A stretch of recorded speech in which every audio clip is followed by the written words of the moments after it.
nangyari. Ibig sabihin, para sa kanya, ituloy niya lang. Noong siya ay Pangulo, nag-file ng kaso sa ICC si Senator Trillanes. Alam na ni dating Pangulong Duterte kung sino ang mga witnesses. Hindi naman tinago yun sa atin lahat, di ba?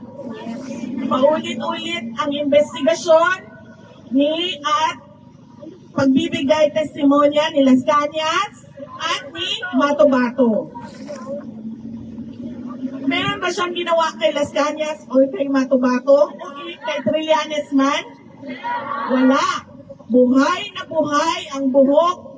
Patay na pala ang buhok ni Trillanes. Buhay na buhay si Trillanes, pero ang kanyang buhok, hindi ko lang sigurado. Walang nangyari kay Mato-Bato, walang nangyari kay Las Cañas. Alam ni dating Pangulong Duterte kung nasaan sila. Nakialam ba siya sa investigasyon? Nakialam ba siya sa mga witnesses? Wala. Noong siya ay nawala na sa katungkulan, bumaba na, tapos na ang termino, nagkaroon ng investigasyon. Pumasok ang mga investigators ng ICC paulit-ulit sa Pilipinas.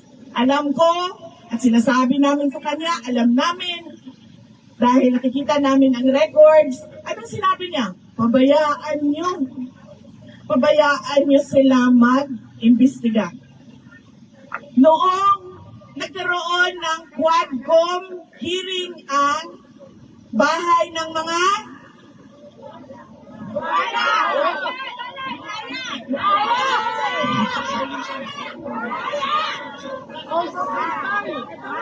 Uy, alam nyo, sandali lang ha. Mamaya na yung speech ko. So, kahapon, meron lang to, dumaan ako sa department store. Kasi bumili kami ng pang youth bag doon sa mga sinuportahan namin na basketball team ng mga bata. Dumaan ako sa yung department store, yung sa mga sapatos ba? Sapatos section. Tapos paglingon ko, meron ako nakitang sapatos. Meron siyang may butoy-butoy ba? May butoy-butoy, siya. Maganda siya. Panlalaki siya, panlalaki. Pero mapapalingon ka kasi kakaiba siya eh. Meron siyang ganyan-ganyan. So tinanong ko yung sabi ko, is this crocodile? Sabi niya, no. Bird. Sabi ng kasama ko, ostrich. Sabi ko, ostrich? How much? 60,000. 60,000 pesos. 60,000 pesos. Tapos, tinanong ko, sir, ang laki ng crocodile mo, sir.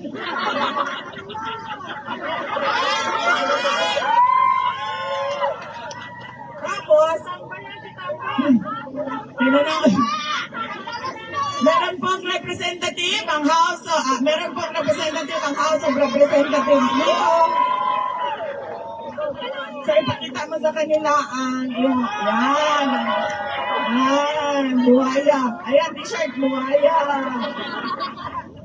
So, sabi nung sales assistant, sabi niya, here, crocodile. Iba niya sa akin, maganda talaga yung sapatos na crocodile. Tapos tinanong ko siya, sabi ko, how much? Sabi niya, ganito, in one. Tapos kinompute namin, 80,000 pesos. Ang sapatos na crocodile. Nakalimutan ko lang ngayon kung anong brand yun na daanan namin. 80,000 pesos.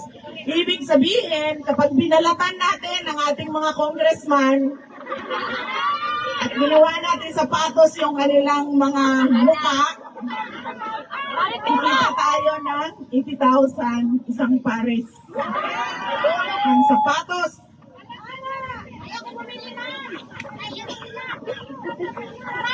Balik ako sa Quadcom. Nag-imbestiga sila. Sinabi nila doon sa isang nakaupo na witness nila, si Rohina Garma. Sabi nila, Rohina, pinatay mo ang boss mo. Meron kang mga kasama, pinatay mo ang boss mo. Pero Rohina, hindi ka namin iimbestigahan sa pagpatay mo sa boss mo kung magsasabi ka laban kay dating Pangulong Rodrigo Duterte. Witness siya. Napanood natin lahat yon. Napanood yon ni dating Pangulong Duterte. Pero, may ginawa ba si dating Pangulong Duterte kay Rohina?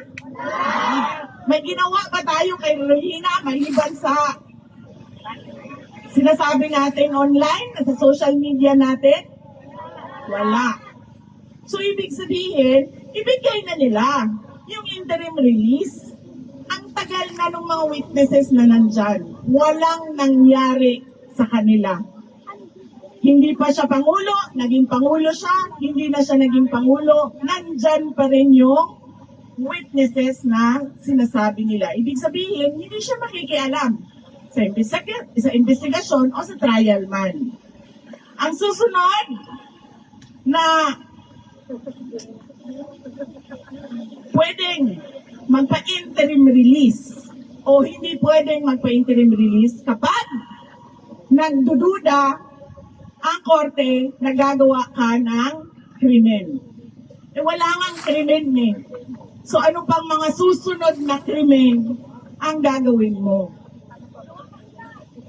Merong mga police operations kontra illegal na droga. Yung Pabaran! Ma'am! Nalala mo, sabi dito sa harap, kulamin na lang daw lahat yan. 2,000 kulang. 2,000 won, kulang. 1,000 2,000 pesos. won. Libre na.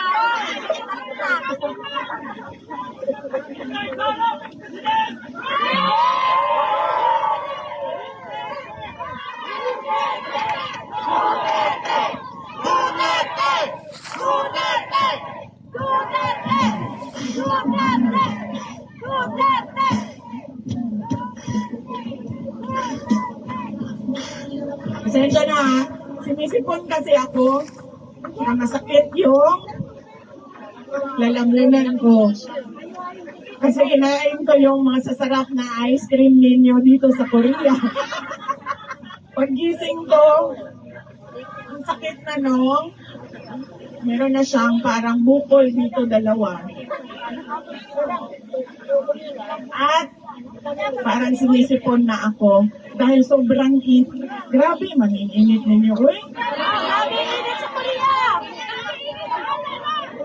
meron mang tagnaa sa disyerto. Yes, ma'am.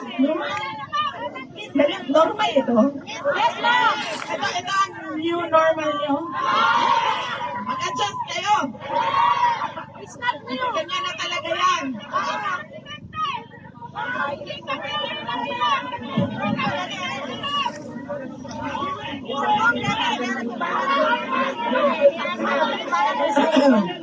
Saan ako?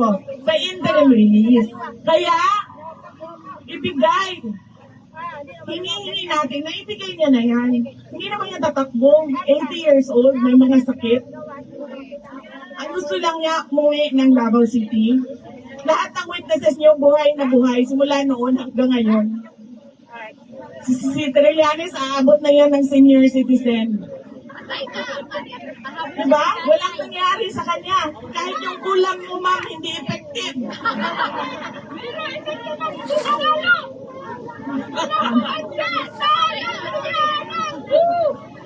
Diba? Meron pa ba siyang krimen na gagawin? Wala nga ang krimen eh. So ano pang mga susunod na krimen na gagawin? Diba? So, iyan ang pakiusap sa ICC. Ibigay na ang interim release.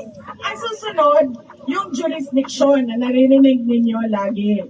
Nag-imbestiga sila 1 taon pagkatapos na, lumampas na ang 1 taon pagkatapos nating umalis sa ICC.